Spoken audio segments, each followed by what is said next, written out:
Hi, I want to thank everyone for coming today. We really appreciate the time you've put in. And I'm sure you appreciate staying at home in your warm house. With the temperature so cold in Chicago. Let me introduce myself first for those of you who might not know me. I'm Joanne May, principal at Forest Asset Management, and my associate Ty May is here, and he's going to be manning the chat questions and giving you some instruction. So why don't you go ahead? Thank you guys very much for all attending. For those of you who've attended something like this in the past, it comes with raving reviews. We're very, very excited to introduce Apollo Lupescu, PhD, Vice President at Dimensional Fund Advisors. Thank you, Apollo, for being here today. Hi, Joanne. Hey, Ty. Great to see you, and thanks again for the invitation to be part of this. We want to be respectful of your time, so we're going to jump in right away to questions. So the first thing I'd like to talk about, Apollo, is probably what's on a lot of people's minds as well, is if you could maybe recap 2024 for us. It was a really busy year. The last time we spoke in October, it was right before the election. There was a lot of uncertainty. Now that's behind us. We've had some Federal Reserve rate cuts this year, geopolitical risk, all of those things, including the emergence of AI, which is seeming to be such a big technological advancement. Maybe you could explain how all those things affected the market and how it impacted returns and things. Yeah, absolutely. And it was actually, as you said, there was a lot going on last year, and the election was so polarizing. And then you had before that a continued geopolitical risk. We still have two major wars in Ukraine and the Middle East. We had almost the government shutdown. We had the Fed, trying to look at inflation and fix it, and changing rates. So quite a bit happening. And if you think about your investments, how would it be fair? And I think the good news is that we can report that investors who actually stayed disciplined, they didn't get scared away and then sell out of the market, but rather stayed with the program and with their financial plan, they fared very well in 2024. So what are some of the numbers? And before we dig in, if you watch the news, there are different ways in which the US market is being measured by the media. And probably the most common way in which the media looks at the market is through something called the Dow Jones Industrial Average. And as we talked last fall when we were there for the in Chicago, that is a subset of 30 stocks out of 33,000 plus stocks in the U.S. market. And by that metric, the market was up 14.99. So let's not be overly precise and say about 15%. And I have to tell you, this is a good result because the long-term average per year in the U.S. stock market is about 10%. So being at 15%, it's significantly above the long-term average. So if you started your account with $100 at the beginning and you stayed invested in the stock market, by the end of the year, you would have $115. So really nice growth on assets. Now, the Dow Jones is again, it's a very shallow measure, only 30 stocks. It doesn't include Amazon. It doesn't include Google. And because of that, a lot of professionals do not use the Dow Jones as a measure of the US market, but rather among professional investors, the most popular way to measure the market is something called the S&P 500, which are the largest 500 stocks, the largest 500 companies in the US market and economy. And by that metric, what's so fascinating is that the market was not up 15%. It was up significantly more, 25% up for 2024. So quite a bit more than the Dow. And you also hear on the news about a third metric called NASDAQ that is specific to the companies that have chosen that as a trading venue. Nothing more than that. And if you look at NASDAQ, that was up very close to 30%. So it is interesting that very good news to report. And at the same time, it's the couple of questions that come to mind is one, well, which one is the real measure of the market? Which one should I believe? Dow Jones or NASDAQ? Because NASDAQ delivered twice the returns of the Dow Jones. So Dow Jones was half of NASDAQ in terms of returns. But the other legitimate question is, how did I do? What happened in my own portfolio? And I got to tell you, folks, it's likely not going to be any of these numbers. It's going to be somewhere in between the Dow Jones and NASDAQ. So why is that? So to understand sort of dynamics of how we measure the performance and why we got the numbers that we got, I think it's probably best to look at the S&P 500 and take a bit of a deeper dive into what happened in the S&P 500 to get to this 25%, more dynamics that happen in the market. And if you look at the S&P 500, it's a collection of 500 individual stocks, 500 companies, and how they did their performance. And as a whole, they delivered a return of 25%. Now, each individual company within the S&P 500 had a variety of returns. And at the simplest level, you can look and say what percentage of the stocks in the S&P went up in value, you made money versus lost money. And if you look at that, what you see is that roughly about 70%, 69 to be precise, 69% of the companies in the S&P 500 had positive outcomes, positive returns, meaning you made money. Their value at the end of the year was greater than the value at the beginning of the year. Now, 31%, so about a third or so, actually had a lower value. So the value at the beginning of the year was actually higher than where they ended up. So not every company made money, not every company lost money. And quite often you see folks trying to find an explanation of why a company made money and others didn't. Why was in one company the positive and the other one a negative? And if you look, for example, like a seductive narrative might be that, look, Lululemon, Lululemon, we all love the pants and whatever the gear, and that happened to be a negative performing stock. It lost about 25% of its value. And you can say, well, sweatpants are out of style, and now we're all dressing up nicer. We kind of go back to the real world. And if you look at a company that makes clothing there's kind of more professional, Ralph Lauren, that Ralph Lauren was in the positive category at about 50, 60%. So you can come up with an explanation like that and feel good about yourself. But in reality, folks, it is much more random than that, much more random. Let's take two car companies, GM and Ford. Is it obvious that both would be in the positive or negative? Not really. And when you look at the numbers, you find out that Ford actually was in the negative category and GM was significantly in the positive category. So, not really clear why that happened. They're both car companies. You take another example that seems very similar to each other, FedEx and UPS. I'm pretty agnostic which one I use. Well, FedEx ended up the year at about 13% plus, UPS 16% down. Can I have an explanation for that? Not as easily. And probably the ultimate example is Coke versus Pepsi. Coke ended up being up about somewhere around 9%. Pepsi was down about 8%. So folks, it's not possible at the beginning of the year to say, well, why this company might do well or not do well. It's quite random, and this is the way it shook out for 2024. And again, the good news is that many more companies had positive outcomes. But this is only looking at positive, negative. So Joanne and Ty, what's interesting also is to look as by how much did they go up and did they go down? And if you are a little bit more precise in that respect, what you see is that the largest number of companies, 80 out of the 500 stocks in the S&P, went up between 10 and 20%.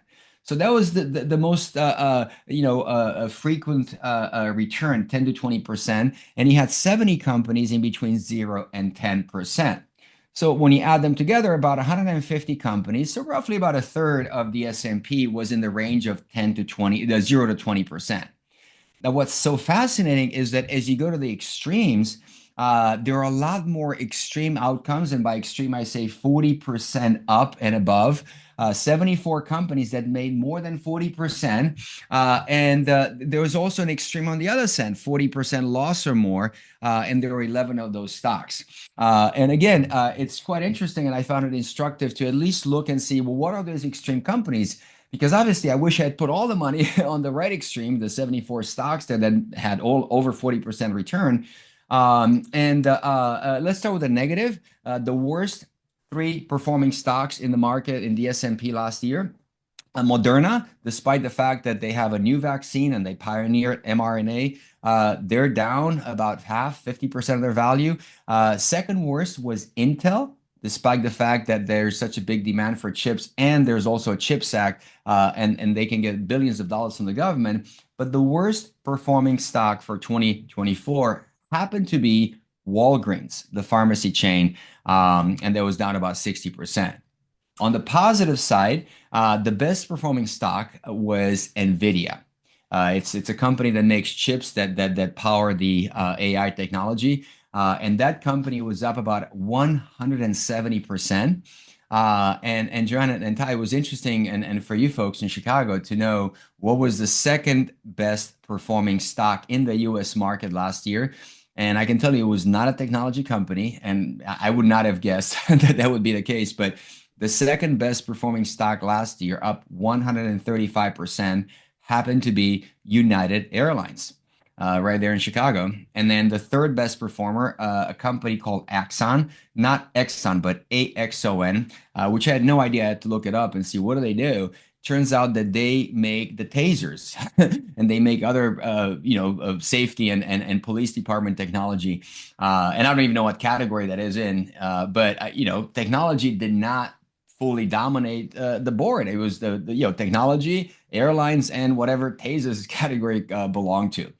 So that's kind of the outlook. So what powered the market last year and what didn't do very well? It wasn't very consistent. There was some randomness in terms of what happened last year in the stock market, but ultimately all of these returns encompassed to one number. We're kind of all going into this one number, 25%. So the way we got to this 25% is not only by looking at the individual performance of these 500 companies, but there's one more consideration in the way that the S&P and professional investors measure the market. When you look at the performance of the company, how big was that company?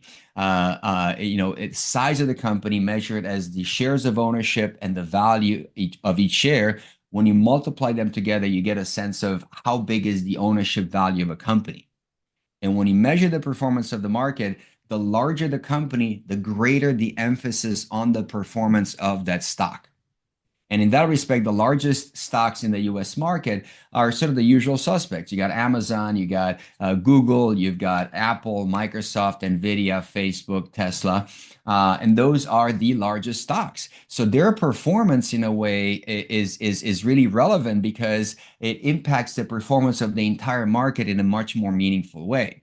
And in fact, they got a nickname because if you take these 7 stocks and you set them aside, these Magnificent Seven, as they're known, they really had quite a remarkable performance. The market was up 25% as the entire S&P, but these Magnificent Seven, on average, between the 7 of them, went up by over 60% in value. Phenomenal performance. And they left a hole in the S&P. So if you look at the S&P 500 minus the 7, the S&P 493, the average of the other stocks left in there was still a nice return, 12%, 12.8, but much closer to the long-term average. In other words, the market last year didn't just fly high by itself. It did well when you look at 493 stocks, but these 7 stocks lifted something that would have been more or less an average year to something that was way above average. And why is it that they had such a big impact? Well, if you add up their percentage in the S&P, what's called the weight in the S&P of these 7 stocks, what you find is that these Magnificent Seven amount to about 34% of the value of the entire S&P. In other words, 34% of the performance of the S&P is driven by these 7 stocks. And that's why you saw such a meaningful impact. Now, that's the S&P. If you look in NASDAQ, the exact 7 stocks are also part of NASDAQ, but not at 34%, rather a whopping 55%. More than half of the value of NASDAQ and half the performance of NASDAQ is driven by 7 stocks, which is, very concentrated if you ask me. Now, I also mentioned to you that your results are likely to be different. And just kind of, knowing Joanne and Ty over the years, what I realize is that they have a much more global perspective to investing.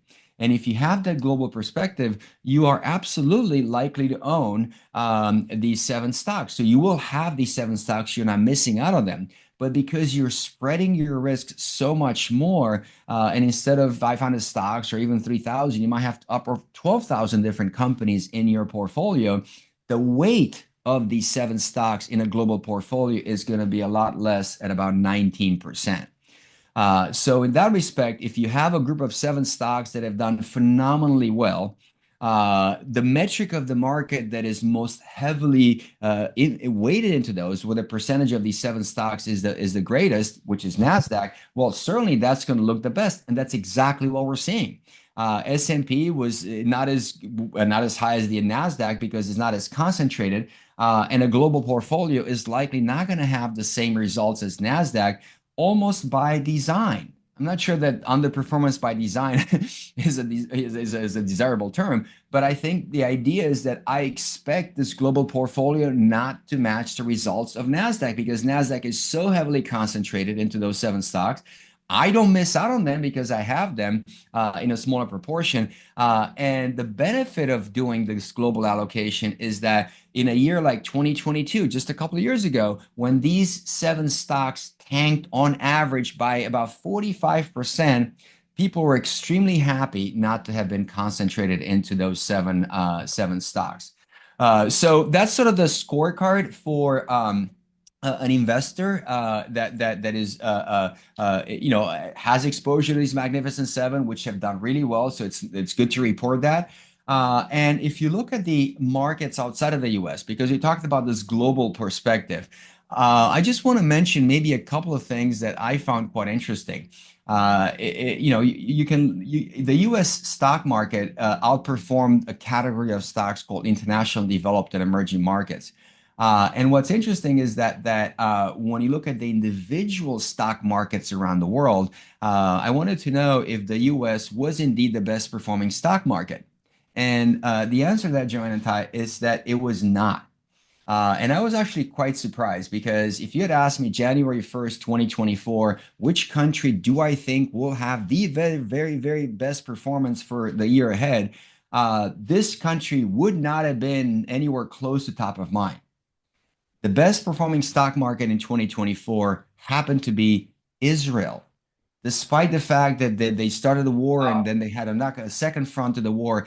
That was the best performing stock market, significantly outperforming the US.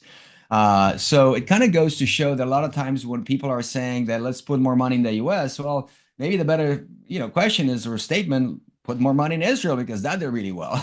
But that was really surprising and unexpected, and that's why I think you ought to be globally diversified. And we'll touch more on this later, perhaps.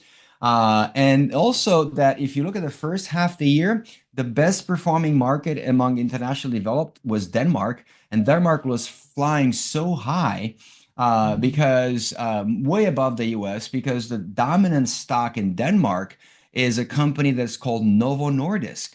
And I became familiar with that years ago because my dad was diabetic and he needed insulin and all these. And it turns out that whatever we used for him came from Novo Nordisk. And that's how I became familiar with Novo Nordisk is the only company in the world that's 100% dedicated to treatment of diabetes. That's all they do. That's the only drugs that they do. But they're also the company that came up with Ozempic and Wegovy. And they're flying high until in the fall, one of their trials for an injection, I think, or some sort of a vaccine or whatever they're working on, didn't pan out. So Denmark went from the best performing stock market to being one of the worst performing stock markets. So a lot of dynamics going on in the world, but it's very consistent that from year to year, there are going to be surprises. Who would have thought that United Airlines would be right behind NVIDIA? Who would have thought that Israel would be the best performing stock market, or that the maker of Wegovy and Ozempic, which is in such high demand, would be one of the worst performing stocks for 2024. So kind of reinforces the same philosophy that you folks have advocated, just stay disciplined and stay diversified. Right. When I saw the bar graph with S&P 500 companies and what they made through the year, whether they lost or gained, it would just screamed out at me was, you have to be incredibly lucky to own those Magnificent Seven. And of course, own them before they really start doing well. And since that's really difficult, buying the market in general and being, diversified not only in the US, but globally is really the only way to go. Yeah, I 100% agree. I mean, that's the way to go. And you're still going to have the lion's share. Still, even in a global diversified portfolio, about a fifth of your money will be in some of these magnificent seven. It's absolutely worth diversifying because you never know how things change. Exactly. Okay, wonderful. That was a great explanation of 24. Do you want to go on to 25, Tim? Yeah, absolutely. I just wanted to say the amount of client calls we received this year of, do I own any NVIDIA? Should you buy more NVIDIA? Because you couldn't escape it. It was all over the news. We had a lot of good conversations with clients being like, we already own NVIDIA in your mutual funds and ETFs, some of which Dimensional offers. So there's no reason to buy more because of that overweight aspect, which you covered. But that was a great synopsis of 2024. I think a lot of the participants and clients in the webcast are really looking forward to 2025. And the last time that we spoke, it was pre-election. And now that we have a president-elect, Joanne and I are wondering what sort of campaign slogans have a realistic chance of being enacted, such as tariffs and tax cuts. So I guess the question is maybe touch on that a little bit, and also what should investors be expecting for 2025? Right. And as you said, there's a new administration coming along in a week or so. And what should you expect over the next 4 years, let's say, with this administration? Before I get to tariffs, you asked the question about taxes, and I think it's important to look at that. And we wanted to know to what degree are taxes really impacting the market. And probably one of the simplest way to look at it is to kind of look at the history of the markets. And what we see is that historically in the US market over the past 100 years, about 75% of the time in any given year, we would see the market going up, positive returns. And about 25% going down. So that is sort of the long-term average. 1 year down for every 3 years up. That's sort of the long term. So if you look at the current administration, the Biden administration, and you look at their record for the last 4 years, what's really interesting is that particular average kind of holds up perfectly. We had 1 negative year, 3 positive years. Now, what if we rewind the tape to the first Trump administration? What we see is it's pretty much identical. We had 1 negative year, 3 positive. And by the way, we had pretty much exactly the same average returns in the market between the Biden administration and the first Trump administration. So when you look at taxes, for example, like tax cuts, well, what you see is that if anybody associates the first Trump administration with tax cuts, the results in the market were pretty much identical, whether it's a positive negative split or it's the average as with the Biden, and nobody kind of saw tax cuts, and yet the market did identically. Now, don't get too attached though to this beautiful average of 1 down, 3 up, as we've seen the last 2 administrations, because if you go back one more administration, President Obama, right there from Illinois, what you see remarkably is that there was not a single negative year while he was in the White House. 8 years of subsequent positive returns. And then one more back, President George W. Bush, we had 3 negative years and 5 positive. So the average kind of holds over the long run, but for any one administration, my expectation is still going to be 1 negative, 3 positive for the next 4 years. I also know that it could be all Obama or it could be all George W. Bush, and it's not really known at this moment in time. So in terms of expectations, and particularly as you look at tax cuts, I can tell you folks that tax cuts do not drive the market. President George W. Bush had major tax cuts, and yet he had a lot more negative years than President Obama. That is, again, I'm not aware of any tax cuts that happened in his time frame. Now, that doesn't mean that the tax cuts on tax policy don't matter to you. Absolutely they do, just in a different way. It's not about the market and what's the market going to do, but having advisors like Joanne and Ty paying attention to changes and being able to adjust your portfolio, being able to make changes to your plans and your be proactive in terms of how do we address any potential changes. So the tax changes don't impact the market, they impact you. But the good news is that you have an advisor who's keeping an eye on all these changes. And if they need to do something, either proactively or in response to them, they will be able to do that for you. So that's kind of how you should think about taxes. What value do I get from forest asset in terms of my own circumstances?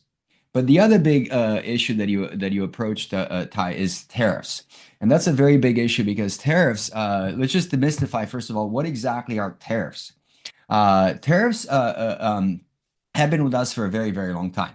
And right now, if you go and you buy a pair of socks in Chicagoland, you're going to pay, let's say, $10 for those socks. And then the city of Chicago or the county or the state, they're going to tack on, let's say, another 10% in sales tax. And then you're going to have to pay 11 bucks.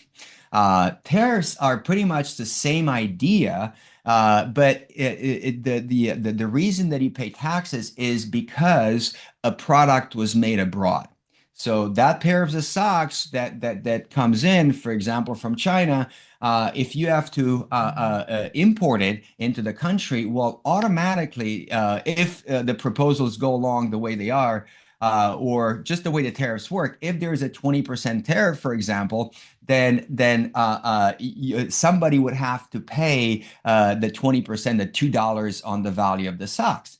So who pays those additional $2? Well, this is where it's not clear at all in terms of the law. The law just says we have to collect those $2. Now, who pays?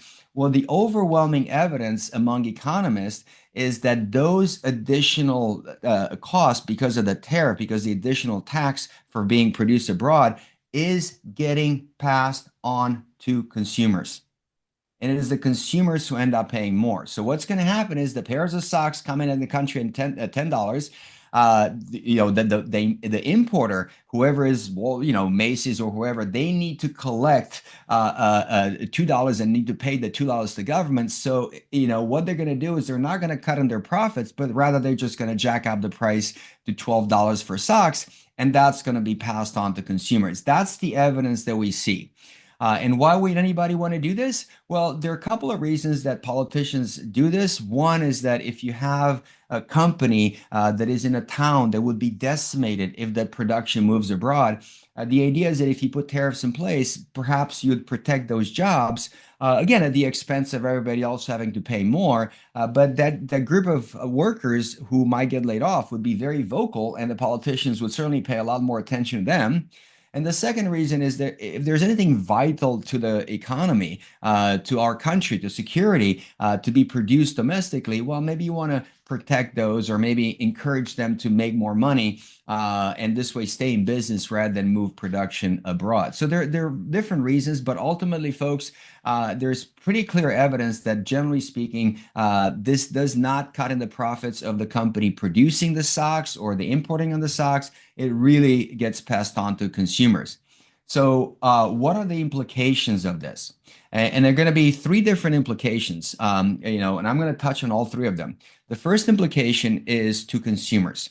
And when these policies are expected to be put in place, and a lot of folks do expect that a president has the ability to impose some tariffs, the expectation for inflation increases. And I'll touch about this in a little bit, but the idea is that it impacts us consumers, the society, because it's quite possible that inflation will go up, or the expectation of inflation to go up. And we'll touch on this in a second. The second is around companies and what you would do for a business. And one thing that we have seen in the past is whenever tariffs get put in place, businesses they start to get a little creative, if you want to call that word. They start to navigate times and figure out how do we negotiate these situations and how do we adapt. And we've certainly seen this way in the past. If there's a tariff imposed against a particular country, well, they're just going to move production to a different country. Still bring it in, but perhaps not pay the tariffs from the other country. So there are ways in which companies try to navigate this, and I'll give you some examples. And in that respect, there will be some long-term unpredictable consequences and implications, and there are going to be some short-term, and I think the short terms are probably going to be about how do you navigate times. And the third perspective is not around consumers or business, but investors. What does it mean to you as an investor if you hear about tariffs, and how does it impact your portfolio? And should you be making a move? So let's touch on this idea of businesses first, quickly, and to kind of just make these points. I want to actually illustrate with examples. And back in, I think a good example to start with is in the 1960s. The Germans were very good at making cars, and they were shipping a lot of VW buses. Remember the buses? They have a new one, electric one, not coming out, but back in the 60s, they had all these VW buses, the bugs, they would ship to the US, and they're good at that. And the US farmers were really good at making chicken. So the US farmers were shipping chicken to Germany. But the German farmers, they're like, whoa, we're not good at that. So they went to the parliament and they said, listen, this American chicken is killing us. Do something about it, because we want to stay in business. And the German parliament said, okay, well, we'll impose a tariff against American chicken to keep it competitive. And the Americans got all incensed. It's like, wait a second, we just gave you all the money for the Marshall Plan, and now you're going to tax our chicken? That's not right. And they got a hold of the fact that VW was about to release a pickup truck in the US. And when they got a hold of that fact, they say, wait a second, you imposed a chicken tax on the American chicken. We're going to impose a chicken tax, and that's actually what it's called even today, on any foreign-made pickup truck. And by the way, that is still in place today. It's a 25% chicken tax on foreign-produced pickup trucks. And have any of us ever heard of a VW pickup truck? No, it killed the whole thing. But what's interesting is if you fast forward 60 years, what you see is that that chicken tax gave the U.S. manufacturers, the U.S. car companies, a huge competitive advantage in a very profitable market. And if you think of a pickup truck, the names that come to mind are the F-150, the Dodge Ram, the Silverado, because again, they had this competitive advantage because of the chicken tax, which is with us today. So long-term implications are really not known. When the parliament in Germany kind of imposed those tariffs on the American chicken, who would have known that the direct consequence of that 60 years later would be that the U.S. Car companies would have a huge leg up in a very profitable part of the market. So how things will shake up are really not predictable at the moment.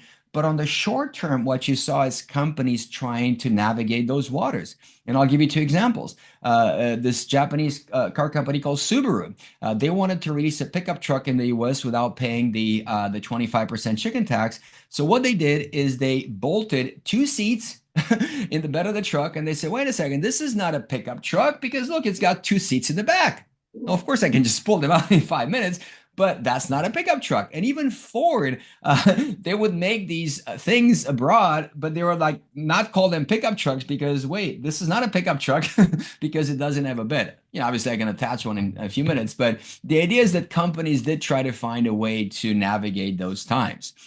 So that's the idea that when it comes to businesses, be aware that there are likely going to be long-term implications, unforeseeable today, but on the short terms, I think companies will adapt. Now, as an investor, there are two things that you need to know.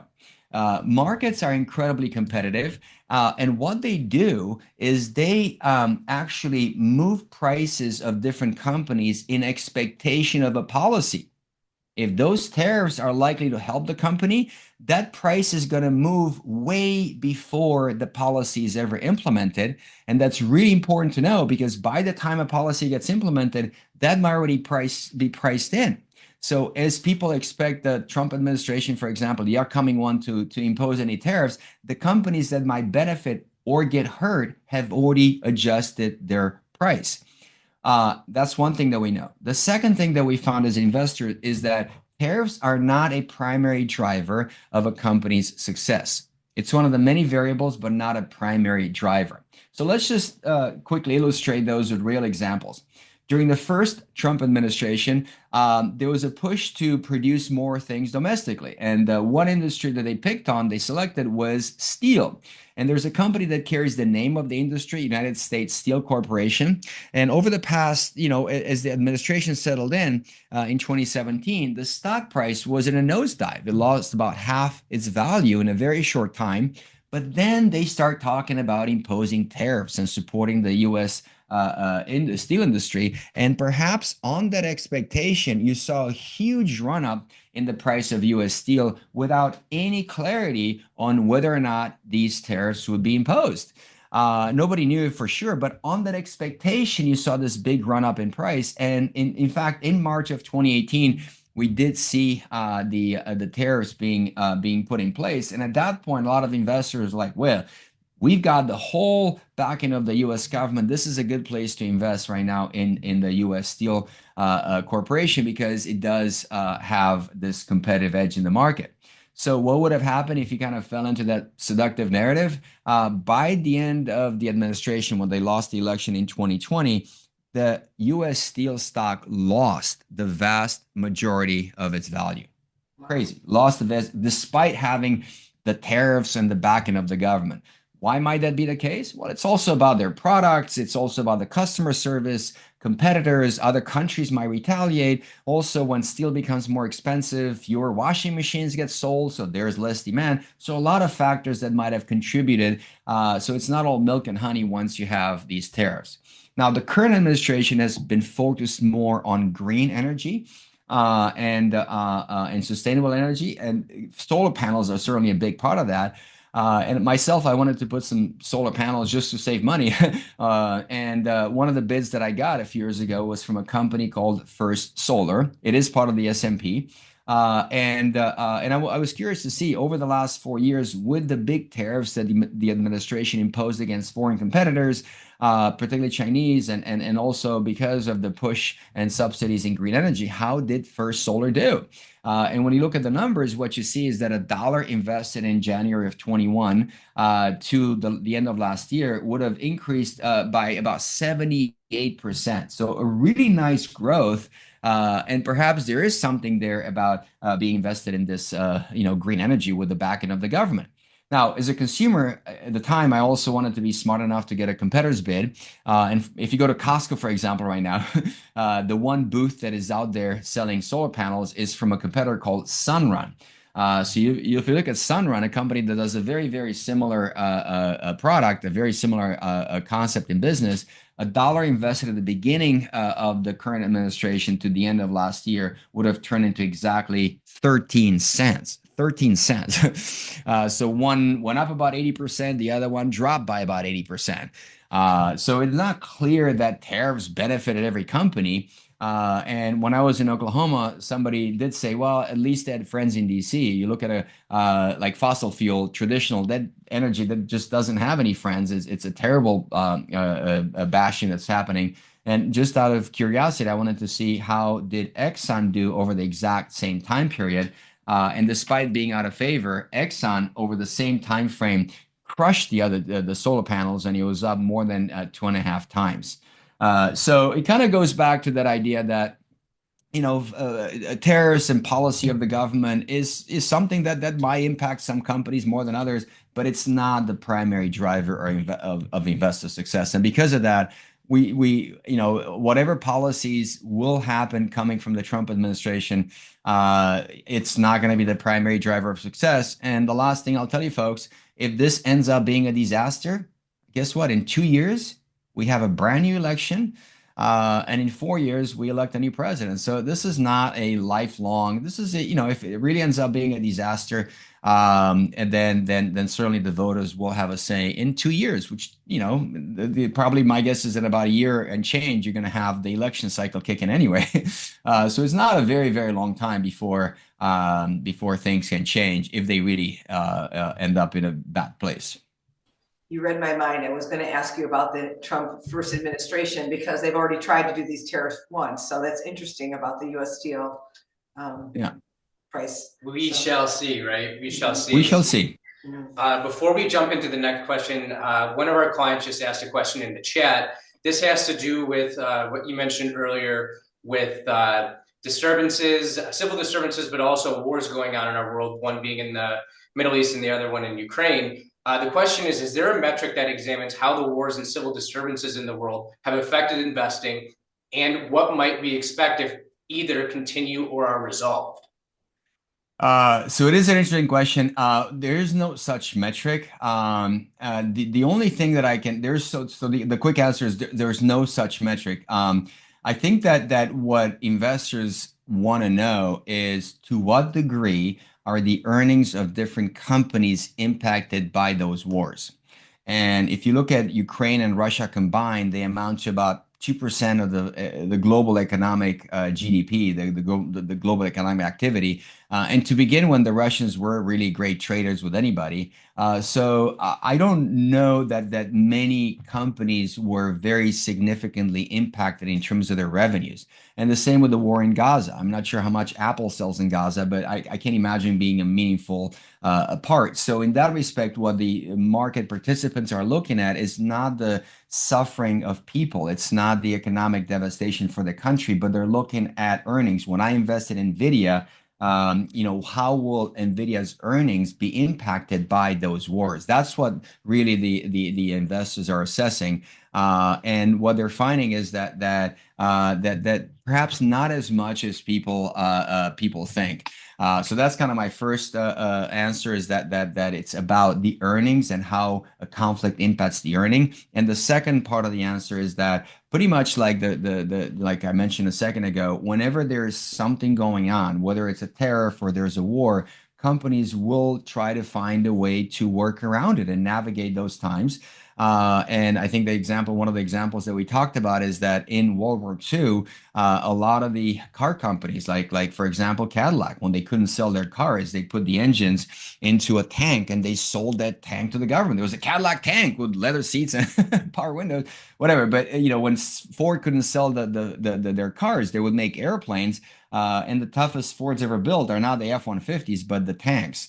So to me, like a lot of times when you have these conflicts, these are the two main questions that you ought to ask as an investor is number one, what are the earnings? How will the earnings be impacted? And number two is how will the companies adjust? And we saw this with the pandemic as well. When you couldn't sell, spirits, you made hand sanitizer, and all these companies adapting and laying off or hiring whatever the need might have been. So that's a true that's probably the best way to think about investing in conflicts. Not there's certainly a human suffering component, an emotional one that is very hard to ignore. Just market participants are more hyper focused on those two elements. Okay, great. Thank you for that. I do see another really good question, but I'm going to tee it up with my question about mortgages, and then we're going to go to the question about the home. Okay, so I just want to talk a little bit about the Fed. I know I'm changing directions here. A little bit about the Fed's reductions in the last couple months. I mean, I think it's been since September, an entire point they've taken off in 3 different meetings. And we haven't seen a lowering of mortgage rates. Now, I'm asking this question because you actually addressed this question in our October call, and it was a fascinating answer, and I got so many good responses on it. I want the people in this call to also hear that. At the risk of some of them hearing it twice, I still think it's a great question. And then we have a question from the audience about home prices, which will Perfect. Perfect. So let's start with this idea of interest rates and the Fed. And I think the Fed seems to get a lot of credit that it changes interest rates in the economy. And to be a little bit more precise, the Fed certainly has an impact on interest rates. It just turns out that there's not a single interest rate in the economy that you can say that's the interest rate in the economy. Because let's start with one fundamental truth that whether individuals or companies, not everyone has exactly the same credit worthiness. If you're dealing with the U.S. government, it prints the dollars and never missed an interest payment or principal repayment on a loan. Well, that's very different than if you have a company that I might not know if it's in business next month. So the interest rates that get charged certainly depend on who is the borrower. But the second major factor, not just the credit quality that has a variety of interest rates, is that even within the government bonds, which is a form of a loan, if you have $1,000 and the government says, "Would you lend it to me?" Well, and if you agree to that, then instead of going to a bank, they come to us as investors. Then there's a contract that specifies an interest rate and for how long you get the interest rate, and at the back end you get your money back. That's what a bond is. And it turns out there's one crucial element in that contract that determines the interest rate that you might get, and that is the length of the contract, which is also called maturity. So maturity plays a very big role. And why is that? Because if you think of the length of the contract or maturity related to the interest rate, or also called the yield that you get on your money, if you lend this to the government for 30 days, it's a very short term, and after a month, you get your interest back, your interest plus your principal back. It's a very short time. So investors typically don't expect that much, particularly dealing with the government. Very safe bet, very short time.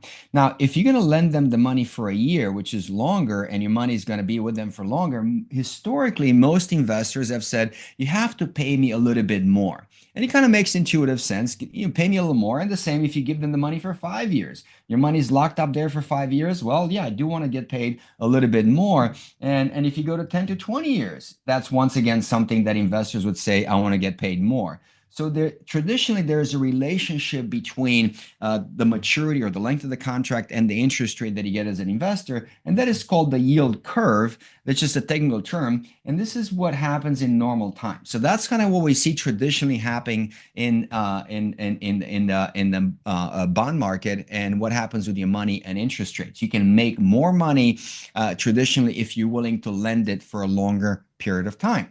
Now, over the past 2 years, starting in 22 and for a good part of 2024, we had a bit of an anomaly, something unusual but not unprecedented, where these interest rates for the 30 days, for the short, what's called short interest rates, they skyrocketed from next to zero to almost 5.5%. So a very, very big jump. Not as big as in the 80s when he went from 0 to 18 over the same time frame, but that is unusual. But the other thing that we saw that was quite nutty is that if you lend the money for a longer period, instead of 30 days, let's say a year, instead of getting paid more, you would get paid less. And if you gave the money for 5 years, you'd get paid even less. And it was about the same for like 10 to 20 years. So we still have that line connecting the interest rate and the maturity. So it's a yield curve, but this is what's called inverted, meaning it's a bit upside down. So why does this matter? Why does this matter to you? Well, it turns out that the Fed controls interest rates pretty much at the very, very short end, 30 days and even shorter. So when they're cutting rates, and Joanne made the point, they cut rates by almost about 1%. This is the rate that dropped right here at the very short end. And that particular rate is meaningful to some of you in two ways. One, if you're a business that has to take out a very short-term loan to make payroll or to pay vendors, those dropping rates means that your interest rate is lower, which is a good benefit to you. So a lot of businesses are happy because these overnight short-term borrowing costs have come down. On the other hand, these very short-term instruments are also being used in CDs and money market certificate of deposits, not compact discs, CDs, certificate of deposits, and money market funds, which a lot of people have gotten used to seeing quite high rates.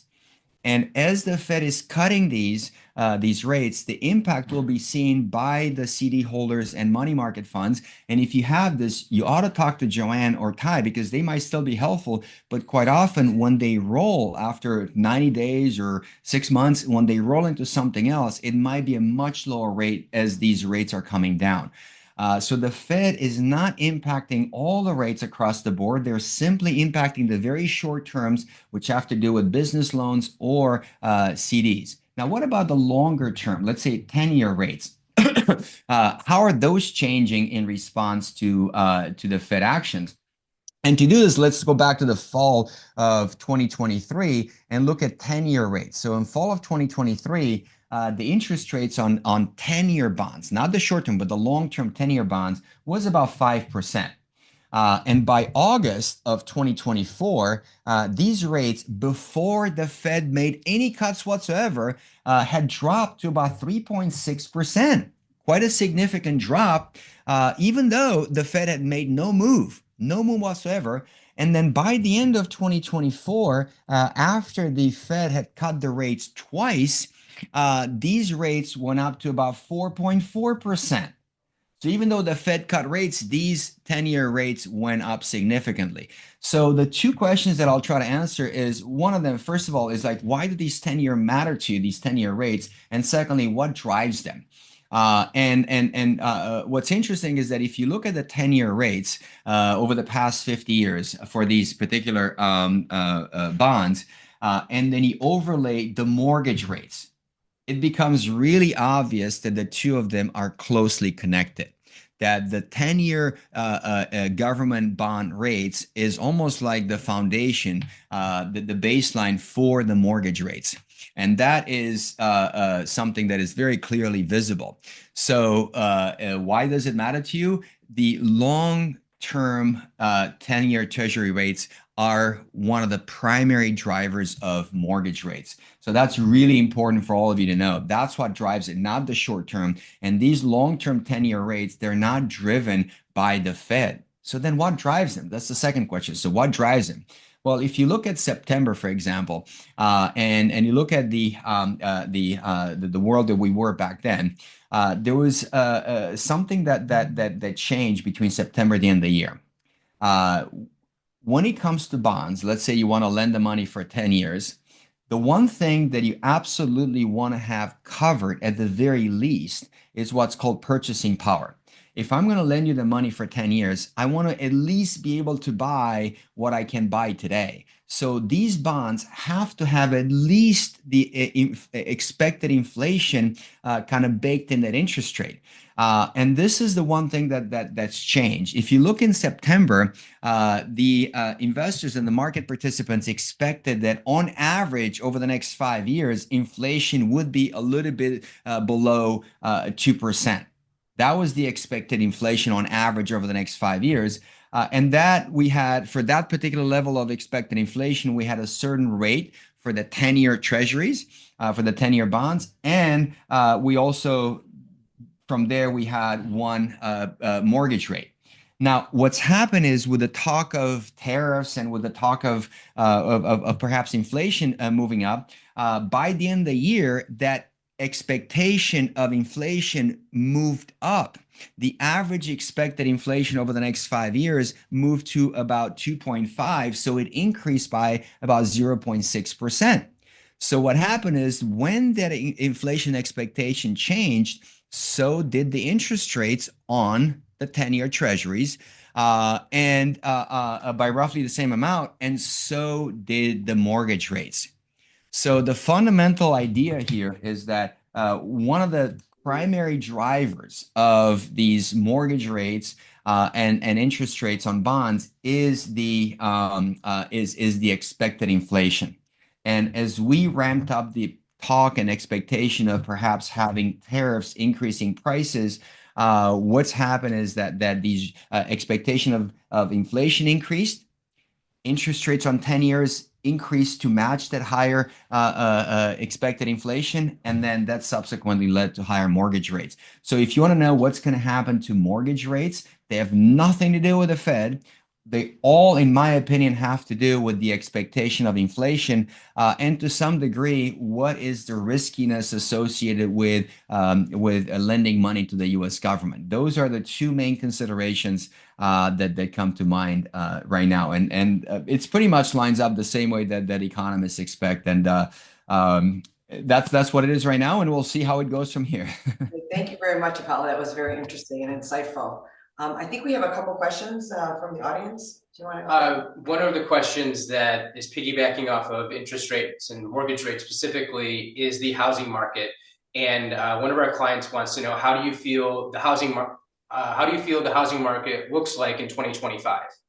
Yeah, and that's going to be, I think, a very, very, very dependent on individual areas. I don't know there's going to be a nationwide paint to the white brush stroke across everything. I think that's going to be very dependent on the market. And I can tell you one market that's going to go absolutely nuts is Los Angeles, because I live in Los Angeles and there are tens of thousands of homeowners who are now looking for homes, and it's going to take years to rebuild. So I can see how rents and I can see how property values are going to skyrocket, and that might not be the case in other parts of the country. So I don't know that that I would look at the real estate market as a whole. Generally speaking, the higher the mortgage rates, you see lower prices for homes, generally speaking. But again, it's so dependent on each part of the country that I'm not sure that you should listen to a nationwide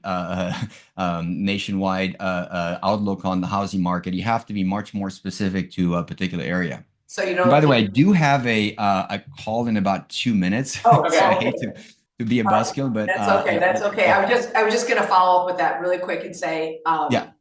so you don't expect what's happening in California to roll over into other areas like Phoenix or maybe even Texas? No, not at all. Because I mean, I can tell you, my daughter's high school is Pacific Palisades, and it burned down, and it's so sad. And about half of her teammates and friends have lost their homes.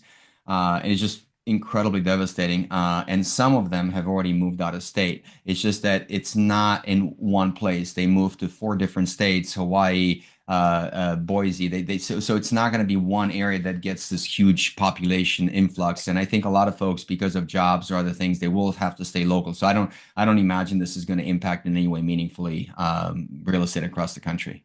All right, Well, we're really sorry to hear that. I didn't say this before, but Apollo is known in the industry as the vice president of explaining things. So Apollo, thank you very much for your time today. We really appreciate it. Great fun talking to you. Thanks again for bringing me in. I look forward to seeing you in the near future. okay, thank you so much, Paul, appreciate it. Bye bye. Bye.